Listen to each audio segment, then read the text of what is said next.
ఇవన్నీ ఏంటంటే రివైవల్. ఉత్తర తెలంగాణ అంటే మీరు బీజేపీ అంటున్నారు కానీ బీఆర్ఎస్ పుట్టిందే ఉత్తర తెలంగాణలో. ఖచ్చితంగా చెప్పాలంటే మొదటి దశలో వాళ్ళు గెలిచింది పుట్టింది వాళ్ళ గడ్డ అని. కవిత నిజామాబాద్ అప్పుడు ఇది వరకు కవిత కదా మనకు గుర్తొచ్చేది. దక్షిణ తెలంగాణలో ఎంతో కొంత కమ్యూనిస్టులు వామపక్షాలు కాంగ్రెస్ పార్టీ ఎప్పుడూ లీడ్ చేసుకుంటూ వచ్చాయి. హైదరాబాద్ వచ్చేసరికి ఇక టోపోగ్రఫీ ఇదంతా పూర్తి డిఫరెంట్. పోయినసారి వాళ్ళది ఇది వచ్చింది. ఇప్పుడు whatever maybe the reasons అంటుంటే అసలు ఏ పార్టీ అయినా ఎలా దాన్ని మళ్ళీ హౌ కెన్ ఇట్ రికవరో రిసర్జెన్సో వాట్ ఆర్ ది రీజన్స్ అని చూసుకుంటే కదా మేజర్గా జరగాలి. రెండోది ఆర్ యూ లూజింగ్. ఇప్పుడు కాంగ్రెస్ పార్టీ కూడా శ్రీనివాస్ గారు కూడా ఎంత చెప్పినా వారి నిజామాబాద్లో కరీంనగర్లో బీజేపీ దాన్ని దాదాపు ఇంకా దానికి రాజీ పడిపోతున్నారో తెలీదు.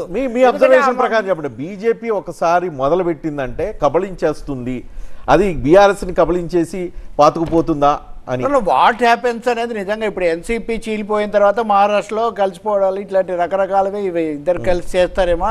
ఆ ప్రమాదాలన్నీ కూడా బీజేపీ మొన్న మున్సిపల్ ఎన్నికలకు జాతీయ అధ్యక్షుడు రావడం దగ్గర నుంచి హోంమంత్రి దగ్గర నుంచి బీజేపీ ఏ స్థాయిలో ప్రయత్నం చేసింది ఆ స్థాయిలో వాళ్ళకు ఫలితాలు రాకపోయిండొచ్చు.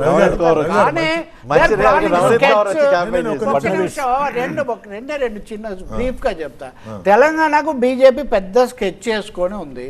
ఎంత అంటే పవన్ కళ్యాణ్ వచ్చి ప్రచారం చేస్తే కూడా ఇంకేమైనా ఇంపాక్ట్ పడుతుందేమో. ఎందుకు తెలుగుదేశం పక్క రాష్ట్రంలో వాళ్ళు అధికారంలో ఉన్నారు కానీ ఆ పొడ కూడా నీడ కూడా ఇక్కడ. ఇది మొదటి మాట. ఒకే మాట శ్రీధర్, కాంగ్రెస్ పార్టీ దెబ్బతిన్న తర్వాత రివైవ్ అయిన రాష్ట్రాలు బలమైన ప్రాంతీయ పార్టీలు ఉన్న చోట చాలా తక్కువగా రివైవ్ అయింది కాంగ్రెస్ పార్టీ. కానీ రాష్ట్రం తెచ్చిన ఘనత కలిగినటువంటి ఉద్యమ స్ఫూర్తి ఇక్కడ కాంగ్రెస్ పార్టీ రివైవ్ అయ్యి అధికారంలోకి వచ్చి వరుసగా విజయాలు వచ్చింది. అది అయిపోయింది సార్, దాని కారణాలు జరుగుతూనే ఉంది కదా వచ్చినాయి. ఇప్పుడు రజనీకాంత్ గారు చెప్పింది 16.2% సెంట్రల్ తెలంగాణ. ఒక నిమిషం సార్, రీజన్ వైజ్ చెప్పారు వాళ్ళు. ఆ 16 నుంచి ఇప్పుడు ఎంత గ్రో అయిందనే కదా ఇవాళ చర్చ. That will be known end of the day.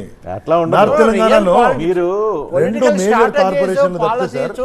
ఒక నిమిషం, ఇప్పుడు మీరు వరంగల్ మొత్తం చూస్తే బీజేపీ 0 టుడే.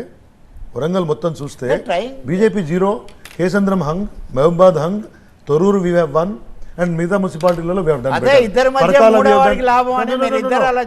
సార్ ఒకటి వినండి. పరకాలలో వీఆర్ డామినెంట్, భూపాలపల్లిలో వీఆర్ డామినెంట్, ఉమ్మడి వరంగల్ జిల్లా చూస్తే. కాబట్టి మేము నేను గొప్పగా బ్రహ్మాండంగా ఇప్పుడు మొత్తంగా నెక్స్ట్ మేమే అట్లా ఆ రకంగా కావడానికి కావాల్సినటువంటి ఒక భావన ప్రజలు కలిగిస్తున్నారు. రిమెంబర్ 2 నెలల్లో రేవంత్ రెడ్డి ప్రభుత్వం పోతుందని మీరు చెప్పారు. 2 మాసాల కంటే ఉండదు, 6 మాసాల కంటే ఉండదు. అసలు మనిషే కాదు, ఏం కాదు.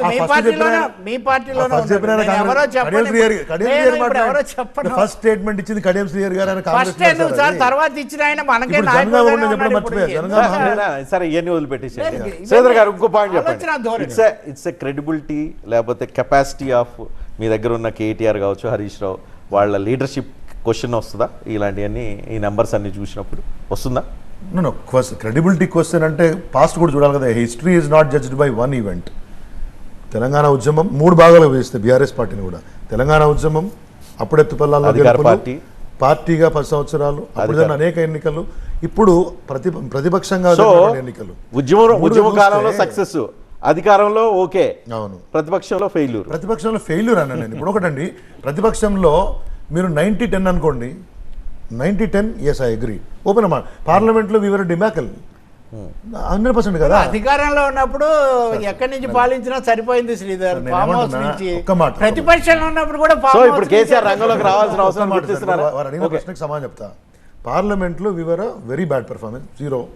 అక్కడి నుంచి ప్రయాణం ఎట్లుందనే విషయాన్ని కూడా గమనించాలి కదా. So credibility is improved or declined, అది ప్రశ్న.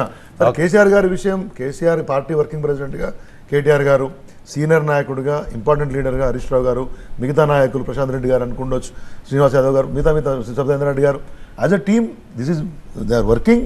Today's performance I will not say, నేనేదో ఓపెన్గా ప్లీజ్ చేయడానికి ఉత్తుగా మాట్లాడే వ్యక్తిని కాదు. 100% ఇవాళ క్షేత్రస్థాయిలో పోరాడిన అనేక మంది కార్యకర్తల కష్టం, నాయకుల యొక్క స్ట్రాటజీ.